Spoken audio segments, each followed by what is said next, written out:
You're listening to Force Majeure, an actual play Star Wars podcast. My name is Adam, and I'll be your host, and also the GM for the Coldfire Chronicles, Episode 4.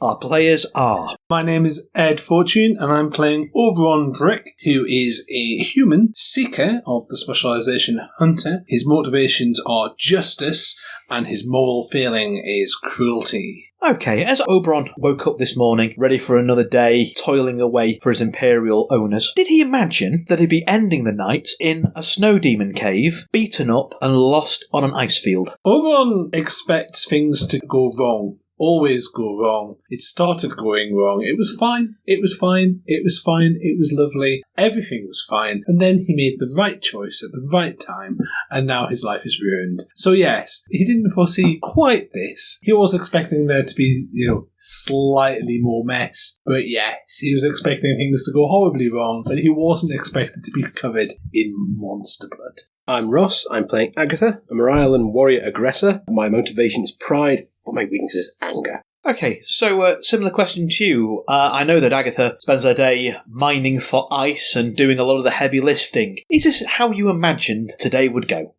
In some ways, this is a lot better, because I got to punch something really, really big. In some ways, it's not so good, because I'm freezing my cocks off. I'm Mikey. I'm playing Jaren. I'm a chess mystic advisor.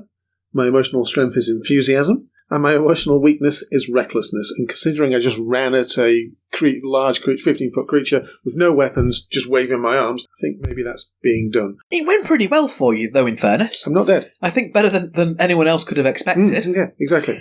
So, Jaren, when you were called upon to go and speak to your friend tonight, did you imagine that you'd be spending the night in a snow demon cave? Well, to be honest, I expect everything. So yes, totally. I expected this. This is one on my to-do list, definitely. Look in my diary, it says Snow Demon Cave. No, not at all. No. I am not happy being here. I wanted to go back to my comfortable, not doing great deal of work in a prison. I haven't talked to anybody who I can bamboozle or swindle or make do what I want. In the last day, I am not happy. Okay, and last but not least... Hi, I'm Mem. I'm playing Lasa. She's a human sentinel artisan. My strength is curiosity, and my weakness is obsession. And I have just become unconscious and then got back up. So I've had a really bad day. Yeah, you've probably had better days, certainly. Was this on your to-do list for the day? No, I'll admit, I didn't think this kind of thing would be happening to me. I had a full schedule of maintenance in the morning, and then I'd go visit my friend, have a talk about things, maybe relax a little while, do a bit of training. No, and now I appear to be off on some mission, caught in snow. You've also lost your home. I haven't lost my home, I just can't find it at the moment. And thank you so much for reminding me of that. You don't know where it is? No, I don't. I lost it. It's my fault. Go on, blame me. This is why I work alone and I don't hang out with other people. I would live fine if I didn't have to tie you lot to me. Which is a convenient segue into the events of last episode. Our heroes, still trying to make their way from Pyjack's complex, in fact, to Lasa's shack, got turned about and lost in the snow. Desperately trying to find somewhere to spend the night to survive the driving cold, Oberon reached out with the Force and managed to find a cave. The cave, however, was home to a fearsome snow demon, and after something of a tumultuous few moments, the snow demon lies dead, but many of our heroes were badly wounded in the attack. As they catch their breath in the stinking, cold, dark cave, the corpse of the snow demon mostly blocking the entrance and becoming piled further high with snow, let's go and see what the future has in store for them. So yeah, you're in the snow demon's cave. It's cooling down rapidly now that the fire of the bedding is out. There is still the stench of burned hair, slightly rotting meat, or slightly cooked meat. Tasty human guard. Calcinated blood from the blaster shots. But at least you're out of the wind. There's no snow coming down in here. You've probably slept in worse places. What's the plan? Is there any more to the cave? Yes, there's a smaller, much smaller kind of sort of antechamber where it looks like it's been storing some of the things the snow demons killed. Almost like a bear larder, but not a bear larder. There is larder in there. There's food in the larder that isn't bears. I see. Covering all your ground there. All my ground's covered. There is a larder that is for bears that is not full of bears. There is something in it, so it's not bear, but it's like a bear has. Is there a sense of foreboding to the larder that's like a bear larder, but not bears? Because I can't bear it if there is. Flip a dark side point. No, there is no sense of foreboding. The sense of fear and danger you were feeling, Oberon, has expired with the snow demon. I have a question. Because it's not cannibalism if J-Ren and I do it, can we eat the human? Don't look at me!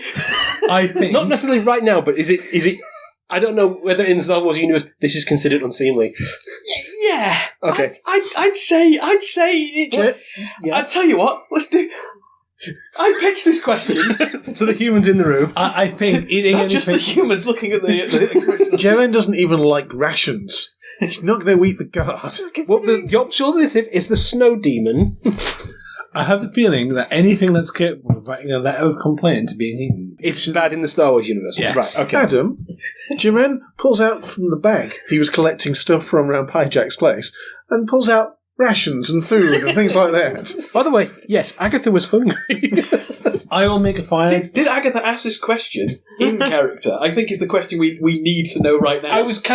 I'm curious generally whether it's I'm curious generally when it comes to calculating your morality hits, mate. We caught you looking at That's a the fair box. question. That's a fair question. I'll say it another way. Having noticed Agatha licking his lips and looking towards the corpse, Jaren goes into his bag and starts pulling out rations. Thank you, Jerry. Oberon will make a fire. Once I've made a fire and I've got a fire going, I will gingerly check the ladder. It's going to be a bit difficult to make a fire. There's not an awful lot in here that burns. But if you want to flip a light side point, I will quite happily say that one of the things that Jaren remembered to loot from Pyjax was a space heater. I think that's possibly a good idea. Where are you going to plug it in? It's self-powered. It's the space future. Oh, right, okay. Or the space past, I don't know why I'm strictly thinking speaking. It's a space heater. Is it? Yeah, it's a space heater. It's a survivalist's camping tool. So it's a space heater that also gives off light. I imagine what it is it looks very much like maybe a 10-inch glow stick, which he cracks, puts on the floor, and it starts glowing. Yeah, it's not going to be enough to cook food off, but it is enough to keep you warm and to provide light to see. The larder is mostly full of rotting corpses, mostly ice wolves, with at least one other human corpse in there as well, also wearing badly rotted Imperial livery. This one has a very badly and mostly smashed knapsack. Take the knapsack. Did he have a blaster? He did not have a blaster, but what he had in the knapsack, he had 5 stim packs. He currently has 3 stim packs and 2 smashed stim packs. I have found 3 intact stim packs, and if anyone knows what to do with broken stim packs, 2 broken stim packs. No, they are gone. They're well out of my range. Maybe I don't know. I don't really know how they work. So, but obviously the little springy bit's gone. So No, I Most of the think liquid in them's gone as well. the stimulant has leaked out of the packs. Unless you want to suck it out of his jacket, you ain't getting those back. I'd rather not. Right, I will seal off the rest of the larder and put the other corpse in the larder and seal it off with snow. With snow. So bringing snow in over the snow demon's corpse to seal up the larder. Just the snow that's accumulating at the front of the door. Yeah. I will ferry some across to seal off the larder area. I think I'm going to want a survival test. smell. I'm going to want a survival test on that one. The difficulty is 1, but I'm going to give you a black die because there's a space heater. Oh, yeah. 1 success and 2 advantage. Okay, then yeah, you do manage to seal it up sufficient that it's going to block the smell. What would you like your advantages to spend on? How about the snow demon does the same at the front gate? Yeah, basically I block off both areas, essentially make it not smell terrible, so it's livable in, and if I can find something to make the ground a little bit more comfortable, I'll do that as well. Yeah, you can manage that one. There is airflow in here as well. It's not like you're walling yourself in and you're going to die from lack of air. There is enough airflow coming in that you can breathe in here as long as you don't start smoking. And yeah, you've walled yourself in. It's quite cosy, really. Once the stench has dissipated and the space has warmed up a little bit, yeah, it's surprisingly cosy. It's not as cosy as being back in your dorms, but it's more cosy than dying in the snow. So, Our front door is essentially a corpse. It's not that big. So we'll the bed. corpse isn't one of you, so again, swings and roundabouts. So we'll bed down for the night. Is there anything anyone wants to do over the course of the evening? No. Oh yeah, we want to play cards. No, I think we're good. Okay, you might want to chat. I don't know. I I am remember that vision? dreadfully concerned about the vision. What vision? You didn't say anything about other than foreboding. You didn't say what the vision was. All right. Do you want to tell them, or shall I? You go, my dear. Do you know what an inquisitor is? No. No, but I imagine it's something that is quite inquisitive. Not really. They're not that inquisitive. Then the name is terrible. Their question is, do you have the Force? Their second question is, do you want to die? Oh, I can answer that easily. Yes, no. Yeah, that's not how that conversation goes. Oh, okay. They seem delightful. Yes, we had a vision. To be honest, I didn't realise what the symbol was until you recognised it. But It was number 10. Add the number 10 there. Very ancient language, very old. But we're reasonably confident it's the sort of person who turns up and looks for Force users. I have an idea. You're not going to like it, because it involves holding my hands. He sits down right in front of where the heater is, crosses his legs, and holds out his hands. I take your hand down. Let's not talk about it. Let's see what we can see. I assume the position. Everybody. Careful though, I don't know why, but they might, I had the terrible impression that they might have been looking in when we last saw him. Well, let's not push. Let's just see what we can see. There's 4 of us here. I'm taking Jaren's lead to sit down opposite where I would normally sit. And the advantage of this, obviously, is everybody's now sitting around the fire, which will help somewhat. Let your minds expand. Close your eyes. See what we can see. Focus. I wait for everyone else to close their eyes, then close my eyes. Because I don't entirely trust you, right? There's a moment when neither Jared or Oberon close their eyes. Jared realises that he's been waited on, and then closes his eyes. I then close my eyes, reopen them. we both reopen them at the same time, and then close our eyes again. It takes a little bit of time to calm your hearts and to relax with each other in a group. This is the first time all 4 of you have ever been together, let alone been together to open yourself out to the Force.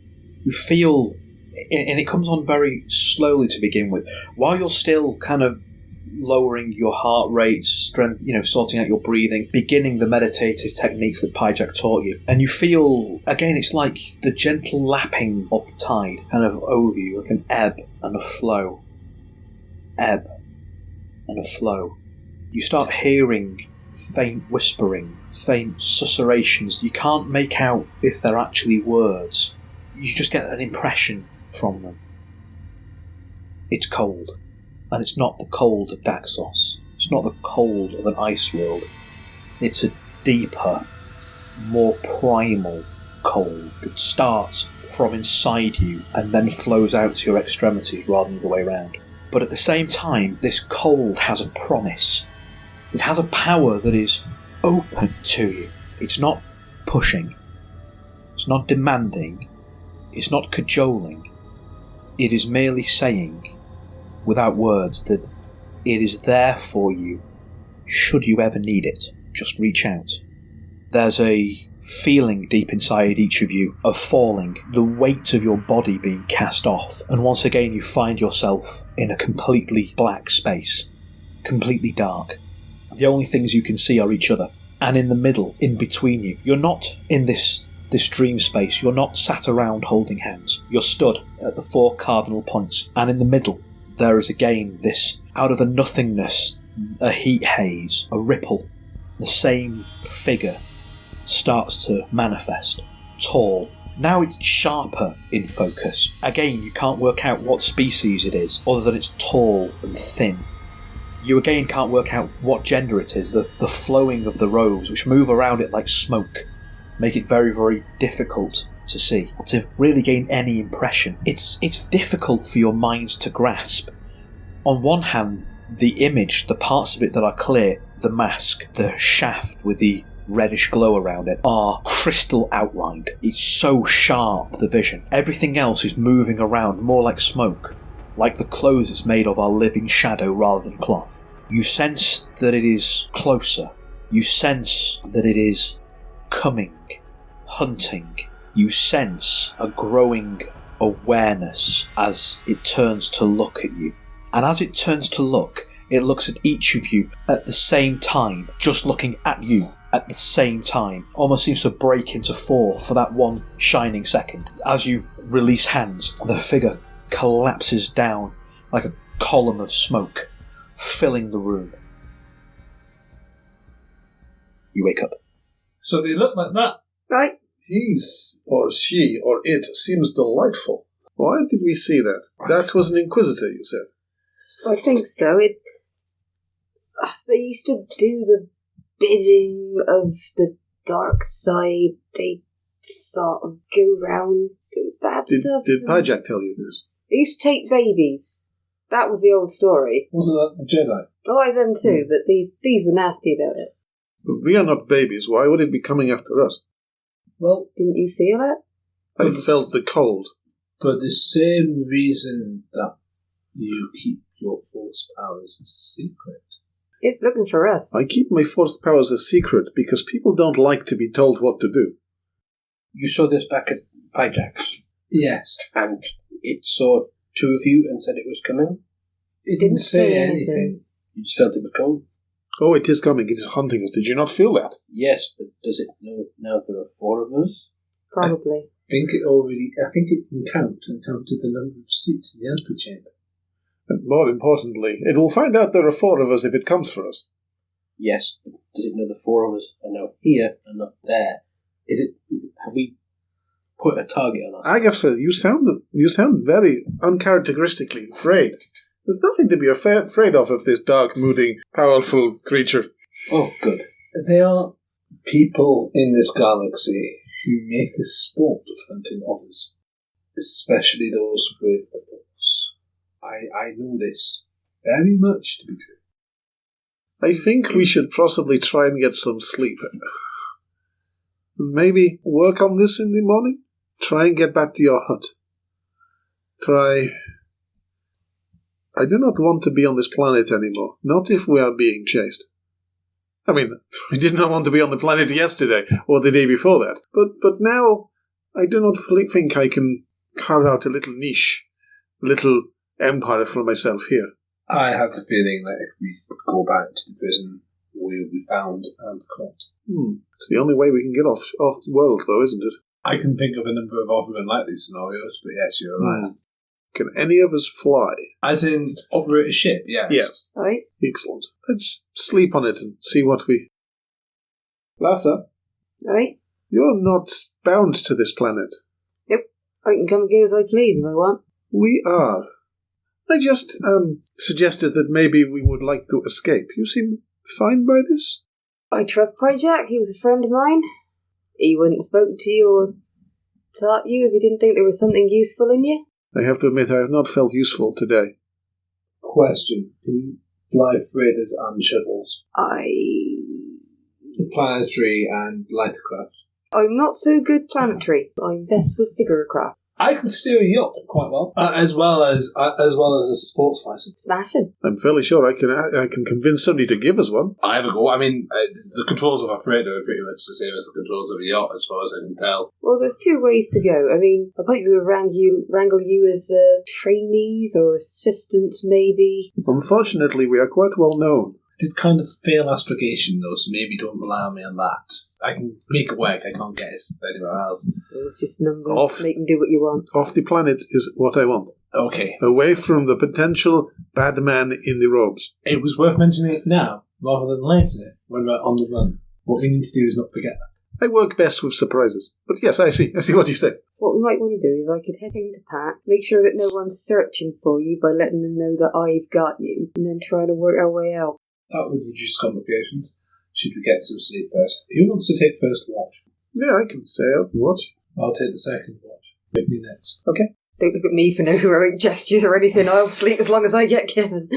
When I'm moving, I'll make Agatha next. You'll be delighted to know the rest of the night passes without incident. You manage to sleep as well as anyone can in the circumstances you currently find yourselves in. You wake up. Lasa, you're presumably on last watch, having been woken up by Agatha? Yep. The power source for the camping survival thing is starting to wear down by this point. They go for about 8 hours as a one-use item, so it's starting to wear down at this point. You are completely sealed in at present. You can't make out what the weather's like outside because there is a wall of dead swamper and snow blocking your way. But Agatha does have a hand scanner that might be able to cast a little bit more light on the situation. Yeah. The weather has stopped. You are buried beneath about 7 or 8 foot of snow, but it's manageable to get through. It's going to take a little bit of time, and you need to be a little bit careful. The easiest way to do it, to be honest, is to drag the dead snow demon's body into the cave, and that will immediately displace a load of snow down, and then just work your way out through the powdery side of things. Up together then, heave-ho. It's going to take you all, essentially, it's going to cost you all 2 strain, I think, to reflect the exhaustion that puts on you and forces through. But it doesn't require a dice roll. It's not hard, it's just tiring. And you make your way outside. The sunlight, the clouds the skies are currently cloudless, which is pretty rare for Daxos. And that brilliant sunlight reflecting off the snow after spending all night in a dim cave is painful for those first few seconds. You do kind of get slightly flash blind, but the rest of the snow, apart from where you've tunnelled out, is pristine. You can see the sun, and after a few moments of getting your bearings, you are about 15 minutes away from your shack. You've never come this far south, because you've never particularly needed to. It's not the direct route to the prison complex, which is why you didn't know about this gully. It might also be for the best. I don't know whether or not you'd be happy shacking up this close to a snow demon lair. But that aside, it doesn't take you long at all to then get to your shack, Right. assuming that's where you want to go. I want to get some supplies up and see what's happening. You make it to your shack. What does it look like? What does your home look like? Alright, it's quite full. It's a lot of retrieved bits and bobs that are hanging off things. There's part projects that she's clearly got interested in, and there's one by a fire, which is obviously something she's been working on for a while. Can't work out what it is. Even she's not quite sure what it is. There's some useful clothing, but nothing much to make it homely. It's very practical. So yeah, you get in there. I presume you've got your kind of computer and data slate set up in there. Yes. As you get in, you notice that there is you've got mail light flashing on your terminal. Alright, though I better get this quickly and make a mental note to myself that I must try and sort out the auto shut as well. So let's go check the message, and I point you towards the various drinks and not quite blue milk, I imagine, this stuff. Yeah, well, there is auto caff and that sort of stuff. I presume it's pretty warm, it's pretty comfortable, really, when you're in here compared to outside, certainly. Oh yeah, I try and keep all the more cons running properly. So. Is it subterranean with an entranceway like Pyjack's, or is it all above ground prefab? Most of it's above ground prefab. Yeah, that. Although there is a lower area, which is for serious issues. The idea that you could probably hunker down there, a bit of a survival Like a panic room. Yeah, It's got supplies. We use it mostly as a pantry. I look through a section of dried herbs and bugs, try and find something that's maybe Luminaran or Alderaanian, and just end up with something that's hot and warm, slightly disappointed. What I will say for the 3 prisoners among you, it is slightly better grade than the Navi tea you're served at the dormitory. This is clearly from Gellen's actual supply that he's allowed to sell to people with credits, as opposed to the gack that you are given when you ask for some tea. So it does have at least some flavour. It doesn't have quite as much caffeine as the 86% stewed Navi tea that you get, but, it does at least have a flavour that's not shoe. Less poodoo. Yeah. Yes. Less actual gravy granules. Oh, gravy, you were lucky.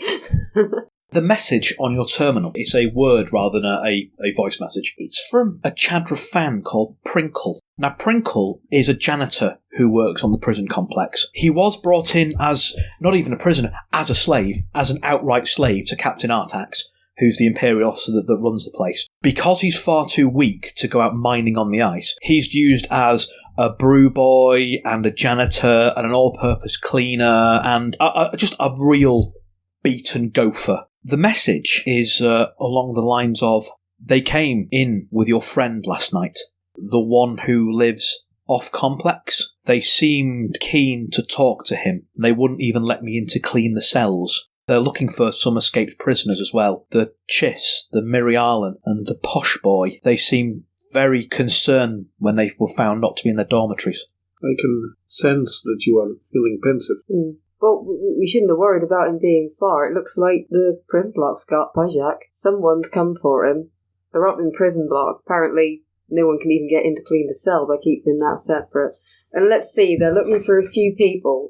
A Chitin, you, and a Posh Boy. So I would be guessing that the 3 names they've got down for Jerome. I am a Chiss. Chiss. Chiss, is that how you pronounce it? We have a glorious empire. One of the major races of the Empire. I just mispronounced it. Sorry. I'm just being posh. Oh, I see what you did there. Well, either way, they're looking for you. So I'm thinking the less we go and try and talk ourselves back into the prison, the more we should break out Pajak and run away. Yes.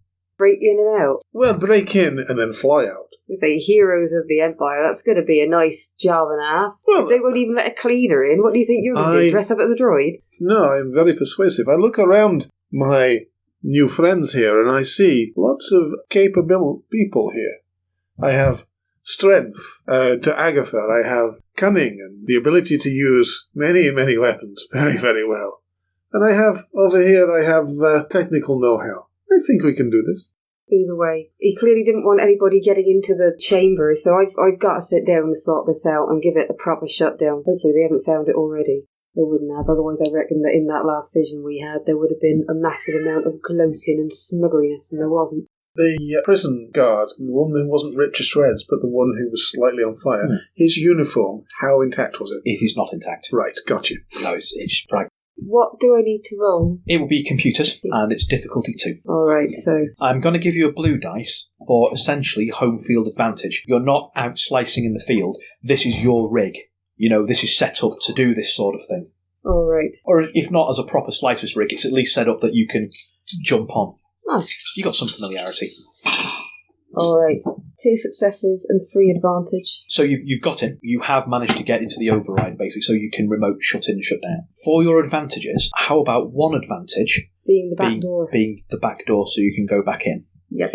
The second advantage, actually no, this comes with your successes. Your successes show that there is another message in the system, a highly encrypted message placed very recently. Oh, alright. Let me get my little fingers a-twitching. And your second advantage will give you a blue die if you want to decrypt that. I'd like to decrypt that. Again, it's going to be a computer's test. It's a difficulty 2. 3 success, but 1 threat. Okay, I'll give you the successes first of all. This is a message that has been sent clearly for Pyjack's attention. The cipher that it's in indicates that it's been sent by the Rebel Alliance. It is warning Pyjack that 10th brother is on his way, having been alerted by Artax, and that he's to get the initiates off planet as soon as possible, and asking whether Coldfire's Mercy is still spaceworthy. Is that the name of the ship I recognise? No. The threat is this. To get that message open, you've had to totally strip the encryption, which means that if anybody else logs onto his system, they will be able to read that message. Alright. Yes? I said it was alright, didn't I? Use your words. Explain to us what the problem what have is. you gotten us into? Well, we should have known, shouldn't we? Right, alright. So you all right? So far we have worked out it is alright. What is alright? The Rebel Alliance got in touch with Pyjack. The Initiates, that's us. They needed to get us off-world. They knew they were coming for him. They needed to get us out the way. So he's been taken. Now I've seen that message. Anyone else that goes looking will know the Alliance. He was working with them. So he's not in a good position. That will not go well for him. This thing, 10th brother. That's what it's called. 10th brother, that's what they call it here. Right. That's not a proper name. No. Either way, there are 9 more that I don't want to know. And is Coldfire's Mercy still spaceworthy? I'm guessing that's the ship that they wanted to take us away in. So there is a ship on this planet that we can go away in called Coldfire's Mercy. I don't know if it's really called Coldfire's Mercy. This might be rebel spy slang for all I know. You're wearing a patch. Actually, does anyone want to make me a law test? Yes. Difficulty 2. Any chance if the ship is on, if its astrogation beacon is on? I am fairly sure that Pyjack will know where it is. Let's go and rescue Pyjack. Can I try an underworld test as well in case there are other prisoners who may have mentioned it? No, not in these Does circumstances. anybody have any law that they can help me with? Oh, wait, no. Well, that is 1 advantage, but no successes. No, you don't know. Unfortunately, there's nothing ringing a bell with you. It could be anywhere. It could be under the ice. Probably is under the ice. Alright, well, we're going to have to go and get him then. I know. The fact that they're desperately trying to get us off planet makes me suggestively think that we are woefully under-equipped to deal with this, which is why they wanted us to scarper. We have no way of locating the ship. We don't know how it's prepped. If its beacon's turned on, they might have found it if they don't look for it, but we don't know what its signature is. and I failed my astrogation exam, so I have no idea how to find it. Also, I do not think once we get out of the atmosphere, we would know where to go. We need Pyjack. Although, think of it this way. Going back and breaking into the prison and saving Pyjack is the last thing any sensible person would do. So they will not expect us. And to answer your question, it was a gift from a friend that I feel was appropriate to her. What question? You asked about the patch? Nope. I did. Oh, yes. We look very much the same. I'm blue and she's pink. Sorry, Well- Oberon. I was just saying, because you've got a patch on, maybe you knew a bit more about the Rebel spy stuff. Not really. I didn't have very long, shall we say, before I got arrested. So, how are we going to do this? And that's where I'm going to end it for this week. The secret to Pyjack's disappearance is starting to become clearer. A captive of the Imperials. And it seems that our heroes themselves may yet be wanted. What can they do? Sneak in to break him out? Give up? Try and steal a ship? The future's not looking good for our heroes, but you'll have to tune in next time to find out what they do. Until then, thank you for listening.